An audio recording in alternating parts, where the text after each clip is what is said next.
C'est de loin une affaire qui restera longtemps gravée dans les annales de la justice burkinabé.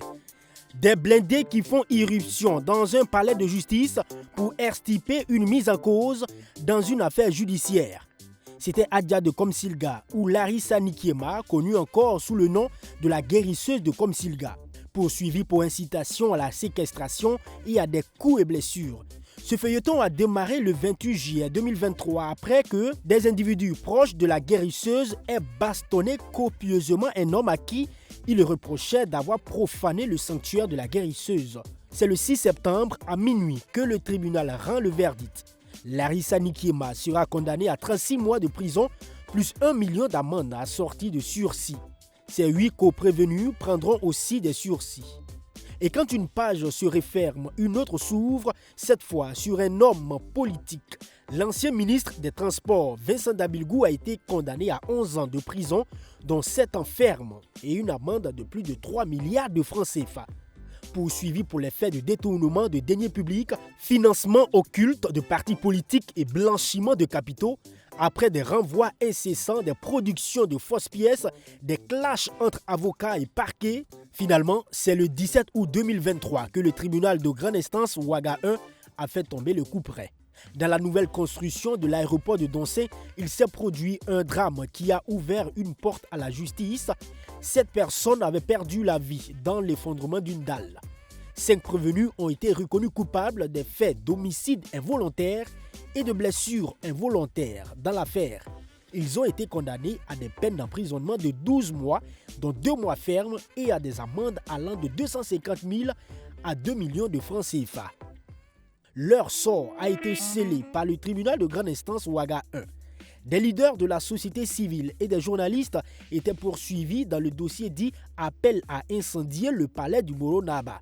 Vu comme l'instigateur dans cette affaire, Marcel Tankwano, le leader du M21, a écopé de 4 ans de prison ferme, la plus lourde peine du procès. Abdul Karim Badian d'Ilota lui a pris 2 ans et 6 mois de prison ferme. Le journaliste Lukman Sawadogo ainsi que le président du Brassard Noir, Boukari Konombo, et le chroniqueur télé-radio Alain Alain ont été reconnus non coupables. Ils ont été relaxés au bénéfice du doute. C'est dans la nuit du 2 au 3 mai 2023 que tout serait parti à travers la diffusion des messages audio relayés sur les réseaux sociaux et appelait à un rassemblement à l'effet de brûler le palais du Moronaba. Durant les 6 derniers mois de l'année 2023, un phénomène nouveau a été observé au Burkina Faso. Il s'agit des enlèvements avec des destinations inconnues. C'est le cas de l'homme d'affaires Anselme Kambou enlevé dans la nuit du 20 septembre devant son domicile à Ouagadougou. Des sources concordantes citent l'Agence nationale du renseignement. Sa famille, inquiète et désespérée, s'est lancée à sa recherche. Des semaines après, la justice, en audience référée, a ordonné sa libération en indiquant que l'enlèvement de Anselme Sansan Kambou est constitutif d'une grave atteinte à sa liberté d'aller et de venir. Influent homme d'affaires à la tête d'une centrale d'achat qui vend de l'armement, Anselme Kambou est jusqu'à ce jour introuvable. Ce 30 décembre 2023, l'Assemblée législative de transition a voté avec 64 voix pour la modification de la Constitution, une réforme qui supprime désormais le Conseil économique et social et le médiateur du Faso. Pour la composition du Conseil supérieur de la magistrature, il faut compter 50% de magistrats et 50% de personnes ne faisant pas partie de la corporation. Et puis, enlèvement et réquisition sont restés d'actualité durant les 4 derniers mois de l'année 2023. Dans le cadre de la lutte contre le terrorisme, le président de la transition a adopté un décret permettant désormais au gouvernement d'avoir le droit de requérir les personnes, les biens et services, le droit de restreindre les libertés de circulation, de réunion, d'expression et de limiter les sources d'information. C'est la mobilisation générale et la mise en garde.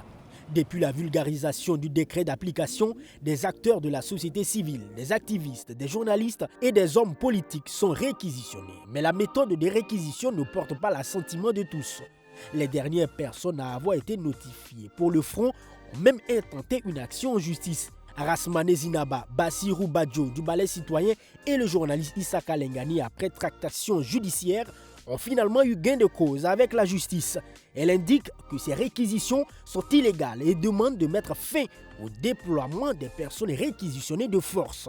À ce jour, certains ont été emmenés de force sur le front, d'autres n'ont pu répondre à la convocation car étant hors du pays, comme le journaliste Ladi Bama. Issaka Lengani fait partie des réquisitionnés, il n'est pas encore au front, il attend la suite des événements.